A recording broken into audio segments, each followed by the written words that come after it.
Syria का युद्ध लंबा चलेगा, इस बात की गारंटी बशर अल असद ने दे दी। जुलानी भी तैयार हैं और नेतन्याहू के बाद अब ईरान ने भी बहुत बड़ी वार्निंग जारी की है। ईरान के कमांडर हुसैन सलामी ने कहा है कि इजराइल को सीरिया की जमीन में दफन कर दिया जाएगा।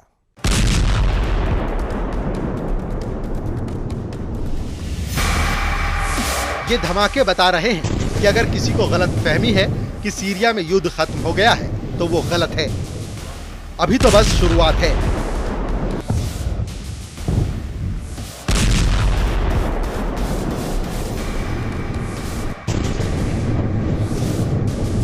क्योंकि ये धमाके इशारा कर रहे हैं जल्द होने वाले विश्व युद्ध की तरफ।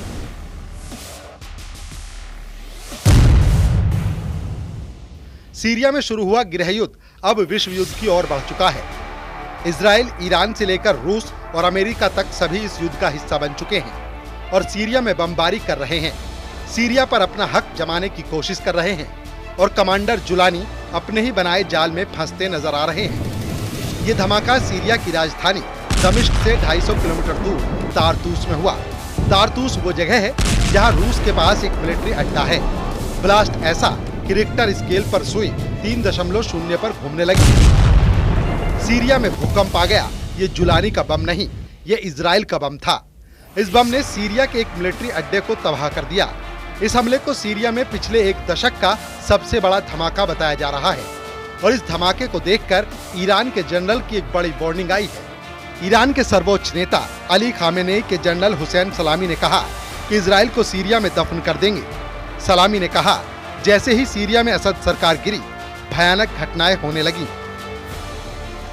इजराइल को भारी कीमत चुकानी पड़ेगी। उन्हें सीरिया की जमीन में दफनाया जाएगा, लेकिन इसमें कुछ वक्त लगेगा। इस वक्त सीरिया के आसमान में इजराइल की एयरफोर्स बहुत एक्टिव है। इजराइल के F-15 फाइटर जेट लगातार उड़ान भर रहे हैं और इनको ऐसे ऐसे बमों से लैस किया गया है जिनसे ऐसे धमाके हो रहे हैं।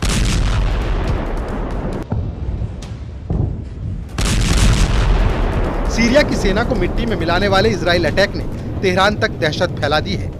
इन हमलों पर जुलानी की भी मुहर लग चुकी है, क्योंकि जुलानी ने न इसका विरोध किया और न ही इजराइल से युद्ध करने की ख्वाहिश जाहिर की, बल्कि ईरान और हिजबुल्लाह को अपना बड़ा दुश्मन बता दिया है। इजराइल के इन धमाकों के साथ सीरिया में जुलानी का ऐसा तूफान आया कि उस तूफान में न सिर्फ बशर अल असद की सरकार उड़ी, बल्कि असद की मदद करने वाले पुतिन और खामेनेई का मजबूत खूंटा भी उखड़ गया। जुलानी ने सीरिया में ऐसा जाल फैलाया कि इस जाल में फंसे रूस और ईरान की सेना को सीरिया से भागना पड़ा। जुलानी का जाल बुनने वाले तुर्की और इजराइल इस वक्त बहुत खुश हैं। जुलानी का जाल इतना मजबूत बताया जा रहा है जिसकी जद में अब कई और अरब देश भी आ सकते हैं। डर है कि इसमें जॉर्डन के राजा किंग अब्दुल्ला भी फंस जाएं और जुलानी का अगला टारगेट जॉर्डन बन सकता है। खौफ सऊदी अरब में भी बढ़ चुका है। यही वजह है कि सीरिया में तख्ता पलट से पहले सऊदी अरब के क्राउन प्रिंस ने बशर अल असद की तरफदारी में कई बातें भी कही थी। सवाल ईरान पर भी है कि आखिर जिस ऑपरेशन ट्रू प्रॉमिस को दोहराने की वो बार बार वार्निंग दे रहा था, उसका क्या हुआ। खामेनेई और उनके जनरल इस बात से बहुत ज्यादा बेचैन हैं कि सीरिया उनके हाथ से निकल गया। बशर अल असद की सरकार ढह गई और अब उस जुलानी का सीरिया पर कब्जा हो चुका है, जो कभी ISIS और अल-कायदा का टॉप का आतंकी था और अब इजराइल और तुर्की के इशारों पर खेल रहा है। नेतन्याहू ईरान के इस दावे की तरफ भी इशारा कर चुके हैं।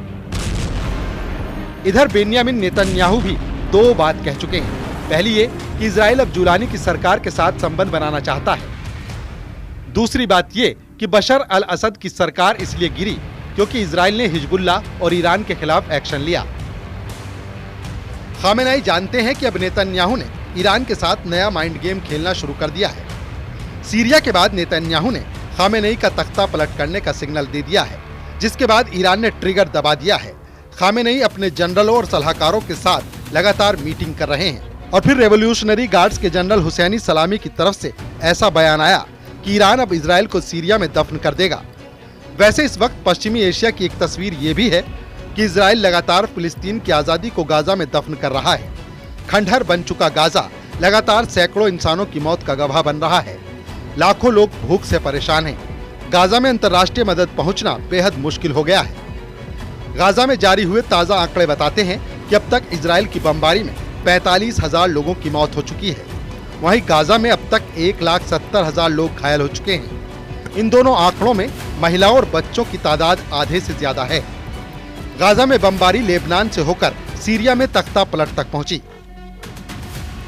और अब नेतन्याहू ने सीरिया में गोलान की पहाड़ियों पर कब्जा करके बता दिया है कि इजराइल किसी कीमत पर पीछे नहीं हटेगा, फिर चाहे उनका दुश्मन बेरूत में बैठा हो, दमिश्क में बैठा हो या फिर तेहरान से ईरान के ऑपरेशन चला रहा हो। इसीलिए तारतूस का धमाका बहुत खतरनाक बताया जा रहा है। इस धमाके ने सीरिया में भूकंप ला दिया, लेकिन इसके बड़े बड़े झटके अब तेहरान से लेकर अम्मान और बगदाद से लेकर रियाद तक महसूस किए जा रहे हैं।